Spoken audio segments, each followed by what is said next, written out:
Hello दोस्तों, स्वागत है आपका अपने YouTube चैनल शिवानी स्टोरीज पर। आज मैं लेकर के आई हूँ कहानी का 8वां भाग।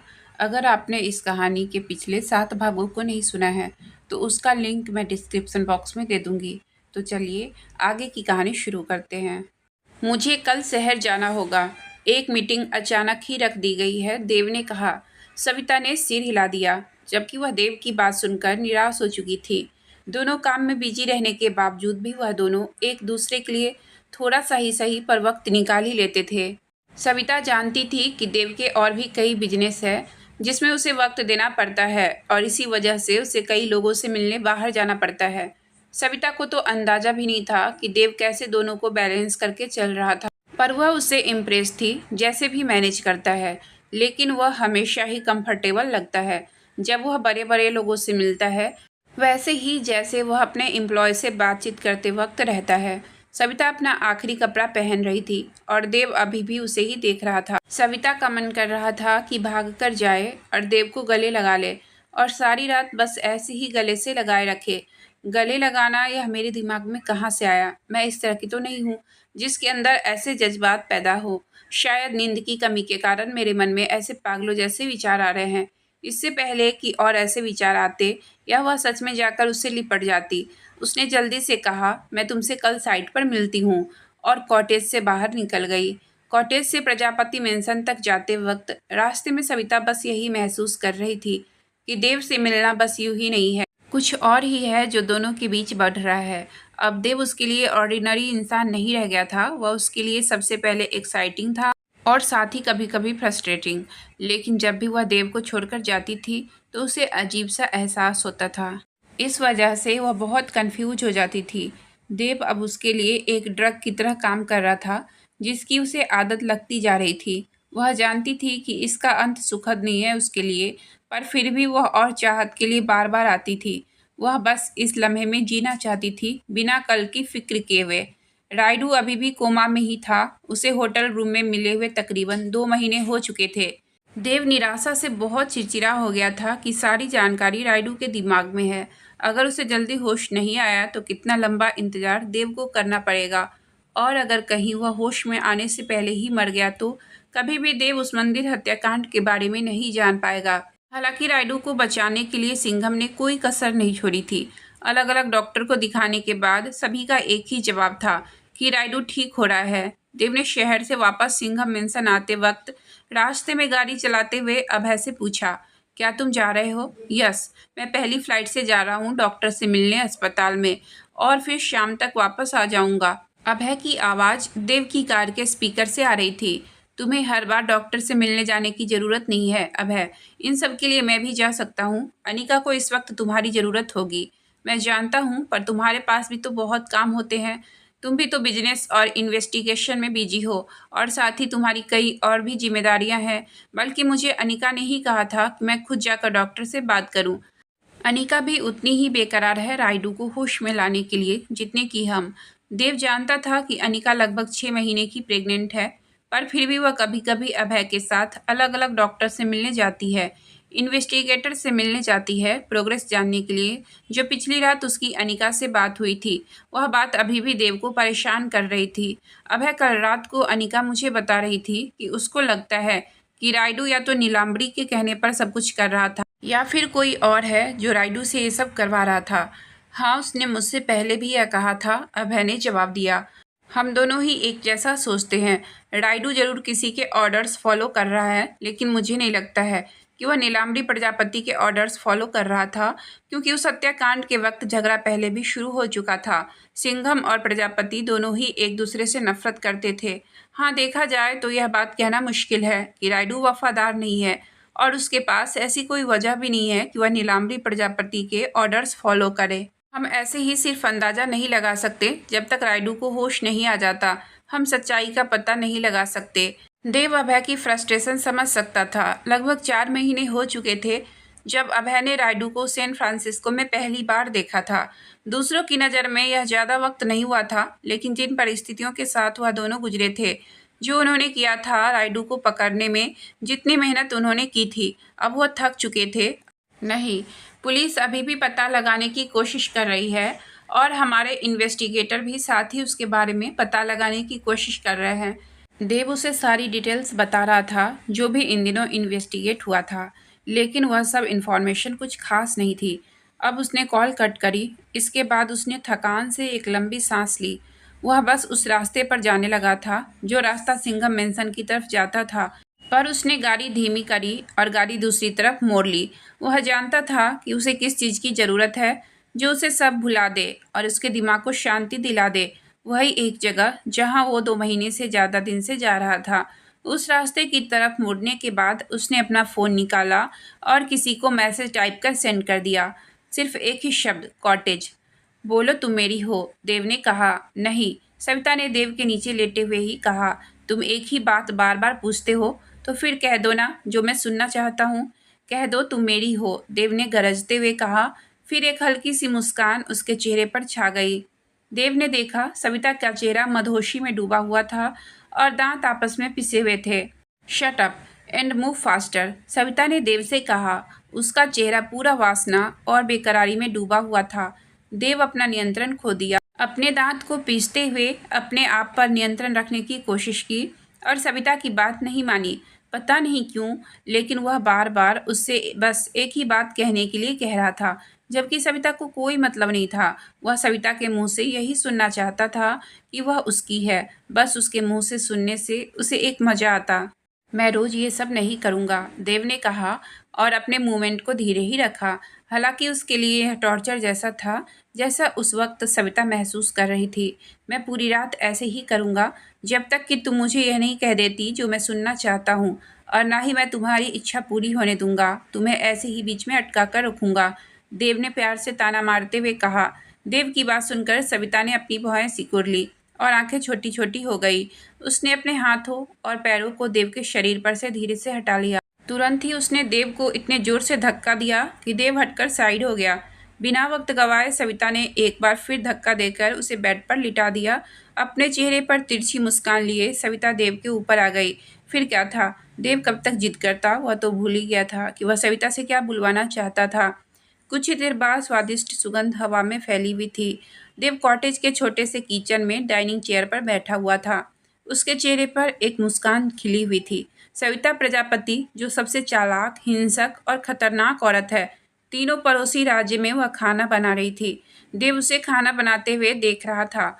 वह बिल्कुल कॉन्फिडेंट, स्मूथ और ग्रेसफुली महसूस कर रही थी। खाना बनाते वक्त देव ने नोटिस किया था कि सविता हमेशा ही ग्रेसफुल लगती है, बल्कि जब भी वह देव के ऊपर आई थी और देव उसे प्यार से नीचे तक खुशी से निहारता, कभी कभी तो वह जबरदस्ती अपनी आंखें खुली रखने की कोशिश करता ताकि सविता के ग्रेसफुल मूव को देख सके। पिछले कुछ हफ्तों से वह कॉटेज दोनों का अपना स्वर्ग जैसा घर बन गया था, और साथ ही लड़ाई करने की जगह भी। देव ने कभी भी पहले सविता प्रजापति जैसी लड़की नहीं देखी थी। सविता एक खूबसूरत, ताकतवर और गुस्से वाली लड़की थी। वह एक बेहतरीन लीडर भी थी प्रजापति की। अनिच्छा से ही सही, देव यह जानता और मानता भी था। अब वह सविता से नफरत नहीं करता था। उसने देखा था कि सविता अपने लोगों के लिए कितना करती है। सविता का दिमाग हमेशा काम में ही लगा रहता था। वह सिर्फ देव से ही नहीं, बल्कि आर्किटेक्चर और इंजीनियर से भी हजारों सवाल करती थी कि काम किस तरह से होता है। उसके पास एक खास चीज़ और भी थी, उसकी फोटोग्राफिक मेमोरी। देव ने कभी भी उसके साथ बिजनेस की कोई बातें या बहस नहीं की थी। जब वह उसके साथ बेड पर होती थी, सविता प्यार के लिए ही उत्सुक रहती थी। सविता हमेशा देव का चेहरा देखती थी जब भी वह कुछ ऐसा कर रही होती थी जिसे देव को आनंद मिले, जैसा कि देव भी सविता के बारे में जानता था कि उसे किस तरह से पसंद है। इस तरह से सविता भी देव की ख्वाहिश जान गई थी। सविता ने देव पर जादू सा कर रखा था। जब तक देव सविता से नहीं मिला था, तब तक वह दूसरी लड़कियों के साथ विनम्र ही रहता था। लड़कियां ही मासूम सी और नम्र बनकर रहती थी। वह लड़कियां देव की हर बात मानती थी, बेड पर भी और बेड के बाहर भी। सविता किचन में खाना बना रही थी और देव उसके पीछे डाइनिंग चेयर पर बैठा उसे देख रहा था। देव ने कई बार सविता को अपनी शर्ट पहनने को दी थी, लेकिन सविता ने कभी नहीं पहनी। एक बार तो देव को खुशी भी हुई कि सविता ने आज तक उसकी एक भी चीज़ इस्तेमाल नहीं की थी। वह उससे बहुत प्रभावित हुआ था। हालांकि देव ने उसे कहा भी था कि उसे कोई दिक्कत नहीं है, लेकिन फिर भी उसने कभी इस्तेमाल नहीं की थी। आज भी दोनों ने उस लम्हों को एंजॉय करने के बाद सविता ने अपने शरीर को ढकने के लिए सिर्फ अपनी शर्ट पहनी हुई थी जो वह पहनकर आई थी। उसमें से झांकते उसके निचले बदन पर जब देव की नज़र गई तो देव को बहुत ही पछतावा हुआ। उसके ऐसे प्यार की वजह से उसे कितनी चोट आई थी। देव ने याद किया कि लास्ट मोमेंट पर कैसे सविता ने उसे धमकाया था कि अगर उसने दोबारा इतना हार्ड किया तो वह उससे कभी नहीं मिलेगी। देव हमेशा ही उसके साथ नरमी से करना चाहता था, लेकिन सविता ने हमेशा की वजह से ही उसके अंदर का जानवर शांत हुआ था, जिसकी वजह से देव पूरे हफ्ते के लंबे वर्कलोड के बाद अपना पूरा थक जाता था। खासकर सविता के साथ बेडरूम में वह पूरी तरह से, लेकिन उसके अंदर की चाहत खत्म ही नहीं होती थी। जैसे वह अभी भी सविता को प्यार करना चाहता हो, लेकिन सविता के हाथ में चाकू देखकर, जिससे वह बड़ी ही होशियारी से कुछ काट रही थी, वह रुक गया। What's so funny? सविता ने देव को अपनी तरफ घूरता पाकर अपना हाथ दिखाकर पूछा। मैं बस यही सोच रहा था कि अगर मैं लोगों से कहूँ कि सबसे खतरनाक औरत मेरे सामने खाना बना रही है तो कोई मेरी बात पर यकीन नहीं करेगा, और अगर यह चाकू तुम्हारे हाथ में नहीं होता तो इस वक्त तुम इसी काउंटर पर बैठी होती और जोर जोर से मेरा नाम चिल्ला रही होती, देव ने जवाब दिया। सविता ने देव की बात सुनकर चुपचाप वापस मुड़कर खाना बनाने लगी। थोड़ी देर बाद सविता आगे देखते हुए हल्का सा मुस्कुराई, लेकिन उसने उसे बढ़ने से रोक लिया। देव ने उसे अपनी हंसी छुपाते हुए देख लिया था।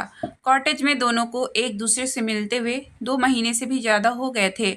कभी कभी सविता को प्यार करने के बाद उसे बहुत भूख लगती थी। शुरू में तो सविता अपने साथ कुछ हल्के फुल्के स्नैक्स रखती थी, लेकिन बाद में वह आसान और जल्दी बनने वाली खाने की सामग्री लाने लगी। जब देव ने उससे पूछा कि तुमने खाना कहाँ बनाना सीखा और क्यों, तो सविता ने बात बदलनी चाही, पर दोबारा पूछने पर उसने कहा, मैंने खाना बनाना तब सीखा था जब मैं बहुत छोटी थी और एक समय पर मैं कुक बनना चाहती थी। सविता की बात सुनकर देव शॉक्ड हो गया। इसके अलावा सविता ने देव को आगे कुछ नहीं बताया और न ही देव ने आगे इस बारे में बात की। देव जानता था कि अगर उसके पास्ट के बारे में पूछेगा तो कहीं उन दोनों के रिश्ते पर असर आ जाएगा। वैसे मैं तुम्हें सुबह थैंक यू कहना भूल गई थी। सविता खाने के 2 बाउल डाइनिंग टेबल की तरफ लाते हुए कहा, जिस एजेंसी से तुमने बात की थी वह कल टीचर्स भेज रहे हैं। मैं उम्मीद करती हूँ कि बस वह कुछ समय तक टिक जाए। तुम चिंता मत करो, जरूर सब ठीक होगा, देव ने आश्वस्त करते हुए कहा। हमने इस एजेंसी को सिंघम के लिए भी यूज किया हुआ है। वहाँ के टीचर के पास नेट और डिटरमाइंड होते हैं, वह सिर्फ पैसों के लिए काम नहीं करते। सविता ने सिर हिला दिया। वह दोनों बाउल टेबल पर रख दिए। सविता ने अपनी शर्ट को ठीक करते हुए बस बैठने ही वाली थी कि अचानक किसी चीज़ पर उसका ध्यान गया और वह एकदम जम सी गई। वह अपनी कमर पर बार बार हाथ रखकर बेताबी से कुछ ढूंढने लगी। मेरी चेन, सविता ने परेशान होते हुए कहा। लगता है मैंने अपनी चेन कहीं खो दी। खाना छोड़कर वह सीधा बेड की तरफ गई और ढूंढने लगी। देव भी गंभीरता से कुछ सोचते हुए आ गया उसके पास और वह भी ढूंढने लगा। रिलैक्स, यही कहीं कॉटेज में ही गिर गया होगा। मैं शाम को तो देखा था तुम्हारी कमर पर, देव ने कहा। पर सविता ने उसकी बात नहीं सुनी। वह किसी भी बात पर ध्यान नहीं दे रही थी, बस इधर उधर ढूंढ रही थी। वह बेडशीट उठाकर तकिए के नीचे हर जगह ढूंढ रही थी। थोड़ी देर बाद देव को बेड के साइड में नीचे ज़मीन पर उसकी चेन गिरी हुई मिली। मुझे मिल गई है, देव ने कहा। देव देख रहा था कि सविता को यह सुनकर कितनी राहत मिली थी। उसने आगे जाकर उसकी कमर पर आराम से चेन बांध दी और टाइट कर दिया, क्योंकि उसका हुक लूज हो गया था। थैंक यू, सविता ने कहा। उसके चेहरे से साफ पता चल रहा था कि वह इस वक्त एम्ब्रेस्ड और अनकंफर्टेबल लग रही थी। देव के सीने में हल्का सा दर्द उठा सविता को असहज देखकर। चलो खाना खाते हैं, मुझे बहुत भूख लगी है, देव ने मुस्कुराते हुए कहा। वह सविता की असहजता थोड़ी दूर करनी चाहिए। सविता बदले में मुस्कुराई और उसके साथ खाने के लिए वापस आ गई। पर जैसे ही उसका खाना खत्म हुआ उसने जाने की जिद पकड़ ली और तुरंत चली गई। इस बार देव जब जाते हुए सविता को देख रहा था तो उसने महसूस किया कि उसे कितना दुख है कि वह उसके बारे में कितना कम जानता है। वह जानना चाहता था कि वह प्रजापति की बेटी, जिसे सबसे ज़्यादा अधिकार प्राप्त है, वह इतने बड़े मेंशन में रहती है। वह कुक बनना चाहती थी। वह जानना चाहता था कि उसकी कमर पर बांधी हुई चेन उसे किसने दी और उसकी इतनी अहमियत क्यों है। वह जानना चाहता था कि सविता की पीठ पर धुंधले से क्रिस क्रॉस निशान क्यों है, जो लगभग उसकी पूरी पीठ पर है। वह जानना चाहता था कि उसने कभी पढ़ने और लिखने की कोशिश क्यों नहीं की। वह सविता प्रजापति के बारे में सब कुछ जानना चाहता था। देव अपने ऑफिस रूम में कुछ काम कर रहा था जब उसने बाहर से एक बड़े से धमाके की आवाज़ सुनी। वह धमाका इतना बड़ा था कि उसे अपने पैरों तले जमीन की भी हलचल महसूस हुई। वह तुरंत अपनी सीट से उठा और सविता के ऑफिस की तरफ भागा। सविता, उसने चिल्लाते हुए उसे पुकारा और उसके दरवाजे पर नॉक किए बिना दरवाजा पर धक्का देते हुए अंदर घुस गया। सविता अपने रूम में बिल्कुल बीचों बीच खड़ी थी और अपनी बंदूक को सही से उसके खोल में रख रही थी। तुम ठीक तो हो ना? देव ने पूछा। हाँ, क्या हुआ है? सविता ने पूछा और दोनों बाहर की तरफ भागे। कुछ पता नहीं, मैंने बस एक धमाके की आवाज़ सुनी थी। मुझे लगता है किसी ने हम पर हमला कर दिया है। मैं चाहता हूँ कि तुम यहाँ से जल्दी निकल जाओ और मैं यहाँ सब संभाल लूँगा। जब सब ठीक हो जाएगा तब मैं तुम्हें बुला लूँगा। सविता रुकी और उसकी तरफ पलटी। वह उसे घूरकर देखने लगी। तुम पागल हो गए हो क्या? सविता ने कहा। मैं कभी भी अपने लोगों को यहाँ खतरे में छोड़कर नहीं जाऊँगी। मैं कोई फूल कुमारी हूँ जिसे सुरक्षित रखने की ज़रूरत है और बड़े और ताकतवर आदमी दुनिया को बचाए। ऐसा मेरे सामने दोबारा मत बोलना। देव बस उसके लिए चिंतित था। उसने झल्लाकर कहा, ठीक है। जैसे ही वह दोनों बाहर धमाके की तरफ पहुंचे, उन्होंने देखा हवा में बस धूल ही धूल थी। वह दोनों उस तरफ गए जहां सभी लोग इकट्ठा हो रखे थे। क्या हुआ? देव ने अपने एक आदमी से पूछा। किसी ने ग्रेनाइड फेंका है शायद। कुछ लोगों को भेजो और पता करो कहाँ से फेंका गया था। देव ने आदेश दिया। मुझे लगता है जिसका भी काम है वह जरूर यही कहीं होगा।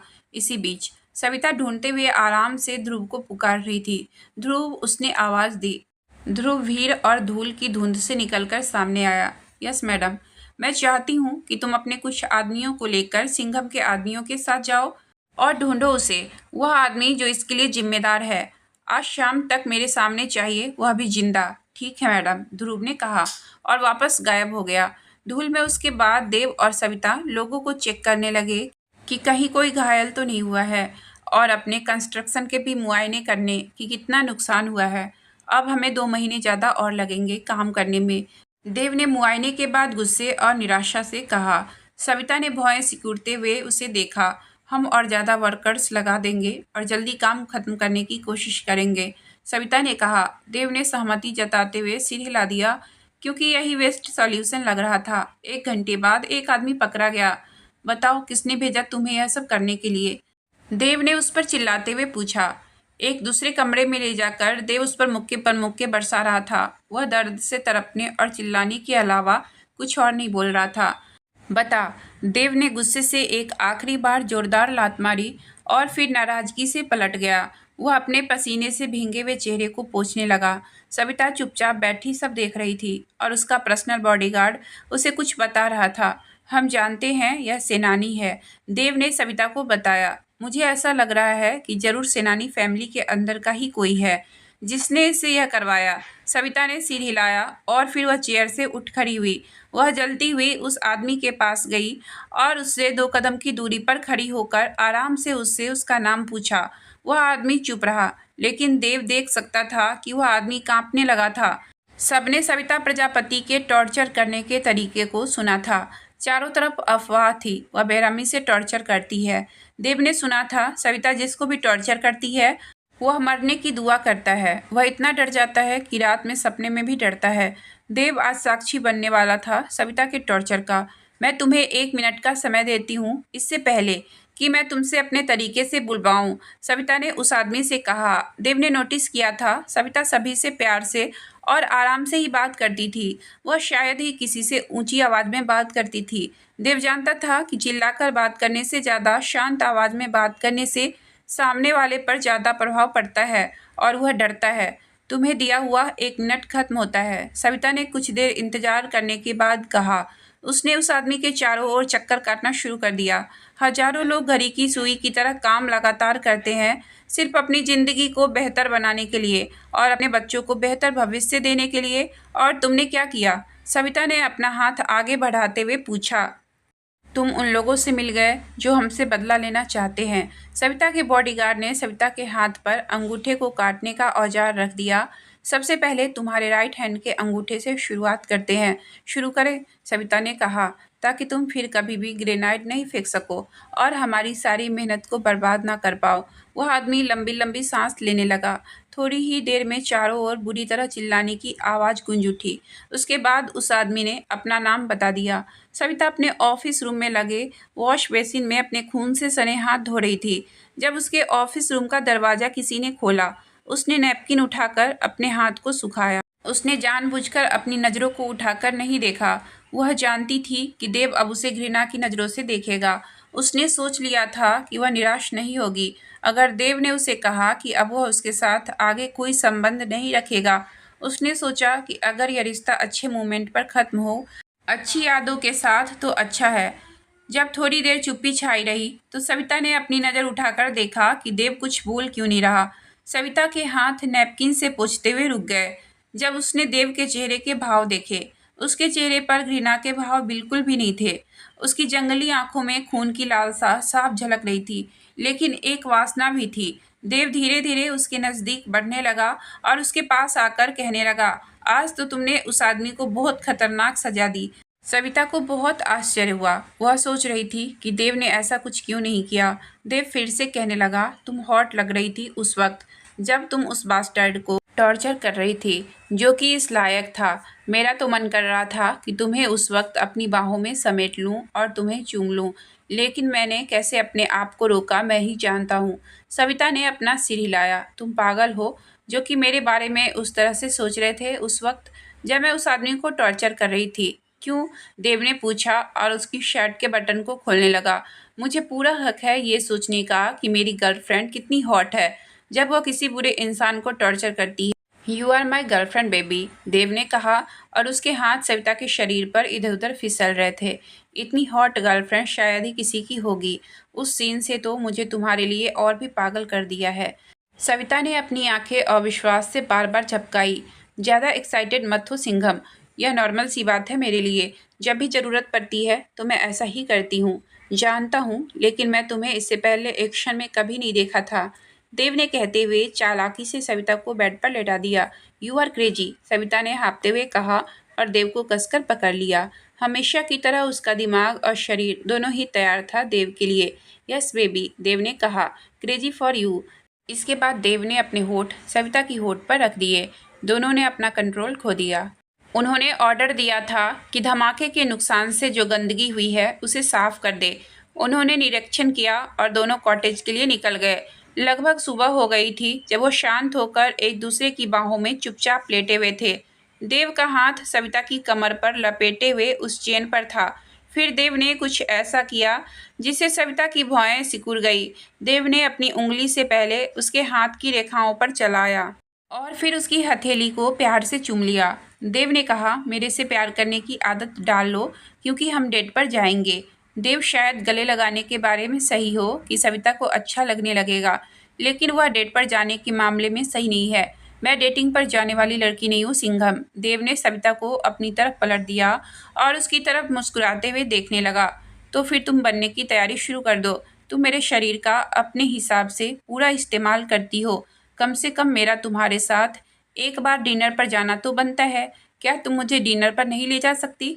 तुम बिल्कुल बेवकूफ़ हो, सविता ने मुस्कुराते हुए कहा। देव मुस्कुराकर कहने लगा, जानता हूँ मैं हूँ, बट कम ऑन प्रजापति, मुझे खाने के लिए इनवाइट तो करो। तुम जब भी किसी लड़की के साथ डेट पर जाते हो तो क्या उनसे बिल भरवाते हो? सविता ने उत्सुकता से पूछा।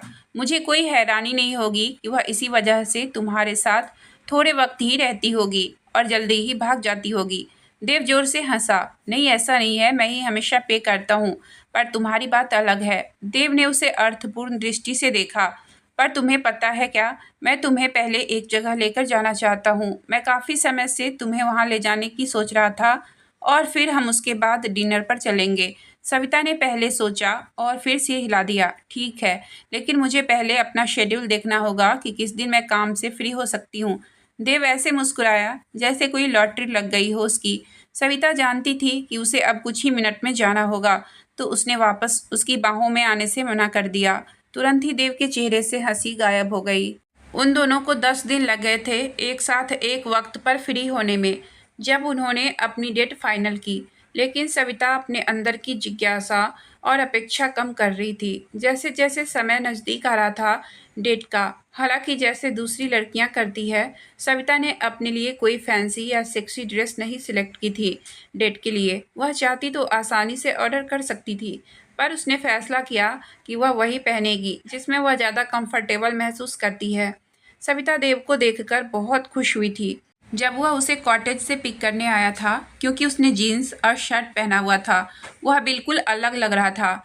सविता ने ज़्यादातर उसे फॉर्मल वियर में ही देखी थी, हालांकि वह फॉर्मल वियर और इनफॉर्मल वियर दोनों में ही स्मार्ट लगता था। मुझे इस तरह से घूरना बंद करो, नहीं तो हम डेट पर जाने के लिए लेट हो जाएंगे, देव ने चेतावनी वाली हंसी हंसते हुए कहा। फिर उसने सविता को अपनी कार में बिठाया और गाड़ी शहर के लिए मोड़ दी। तकरीबन 2 घंटे बाद गाड़ी रुकी। देव ने सविता का हाथ पकड़ा और उसे एक बिल्डिंग की तरफ ले जाने लगा। सविता को यही लग रहा था कि देव यहाँ शो दिखाने आया है, लेकिन वह ऐसी जगह पहले कभी भी नहीं आई थी। मुझे डेट पर यहाँ लेकर आए हो? सविता ने आश्चर्य से पूछा। यह फाइट क्लब है, देव ने जवाब दिया। देव मुस्कुरा रहा था, सविता भी मुस्कुराई। तुम अपनी बात पर फिर से मात खाना चाहते हो, वह भी सबके सामने, सिंघम। देव जोर जोर से हंसने लगा। हाँ, मुझे बिल्कुल भी इंतजार नहीं हो रहा है जब मैं तुम्हें सबके सामने लाऊंगा। सविता का हाथ अपने हाथों में लिए देव अंदर चला गया। वहाँ जितने भी लोग थे वह सभी देव को जानते थे, लेकिन सविता को देखकर सभी थोड़े हैरान और जिज्ञासु हो गए। देव ने सविता के हाथ पर एक पैकेट रखा। यह सिर्फ मर्दों का ही फाइट क्लब है, यहाँ कोई वुमेन चेंजिंग रूम नहीं है। जाओ तुम अंदर चेंज करो और मैं बाहर निगरानी करता हूँ। देव के जाने के बाद सविता ने वह पैकेट खोला तो सामने एक टाइट टॉप और टाइट ट्रैक पैंट था, बिल्कुल वैसा ही जैसा उसकी आखिरी प्रैक्टिस के दौरान उसने पहना था। सविता चेंज करके बाहर आई। देव जानबूझकर चिल्लाते हुए बोला, मुझसे गलती हो गई, मुझे तुम्हारे लिए लूज स्वेट शर्ट और लूज ट्रैक पैंट्स लेना चाहिए था।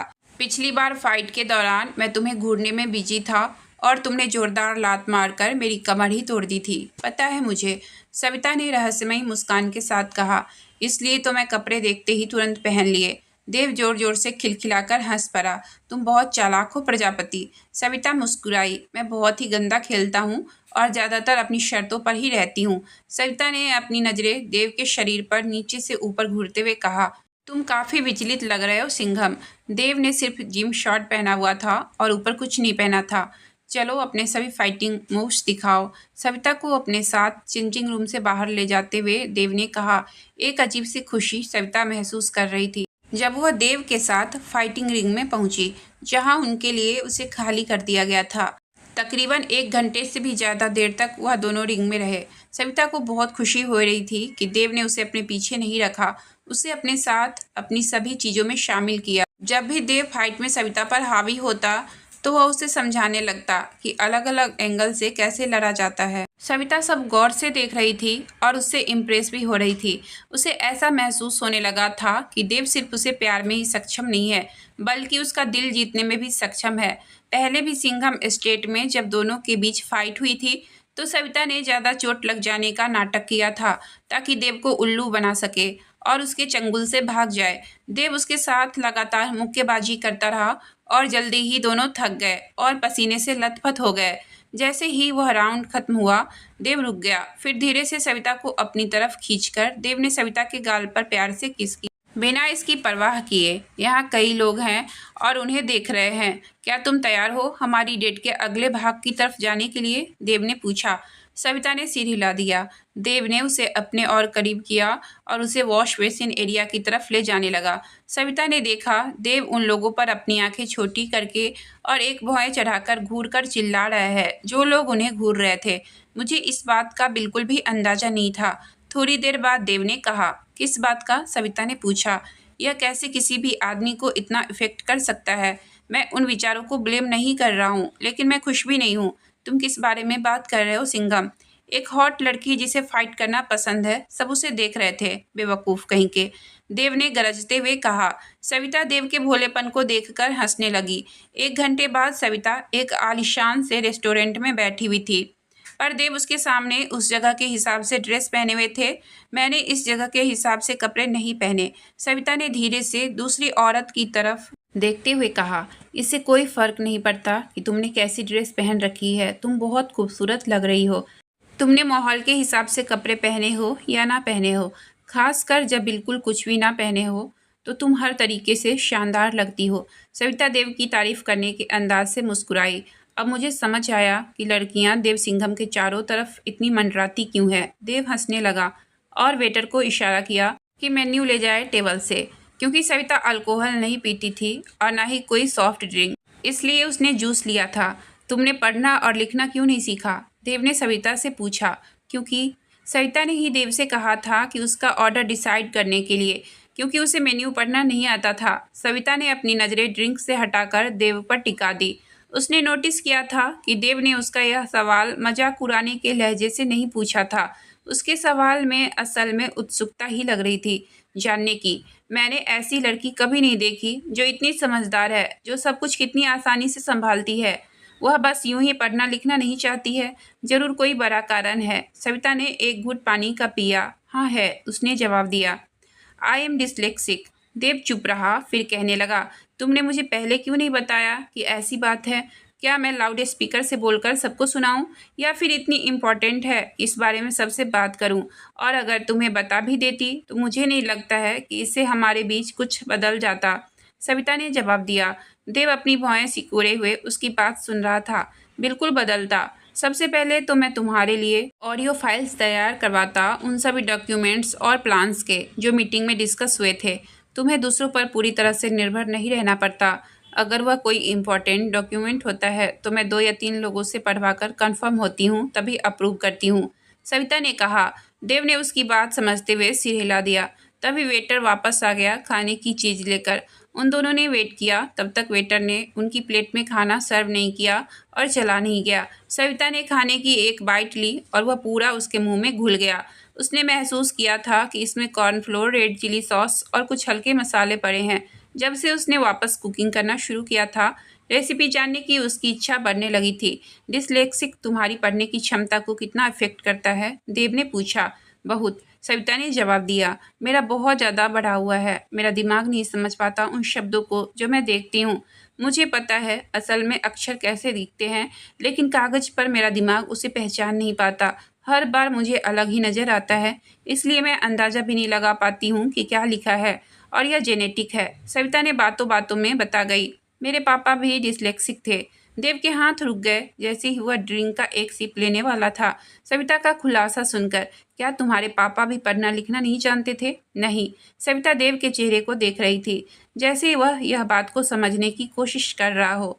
सविता जानती थी कि देव को पूरा शक है कि उसके पापा ने ही देव की माँ का मर्डर किया है, क्योंकि उसके पापा ने देव की माँ को लेटर लिखे थे। सविता को उम्मीद नहीं थी कि देव ऐसा रिएक्शन करेगा, लेकिन देव ने अपनी ड्रिंक साइड में रखकर सविता का हाथ पकड़ लिया। अपने पास लाकर उसने उसकी हथेली पर किस कर लिया।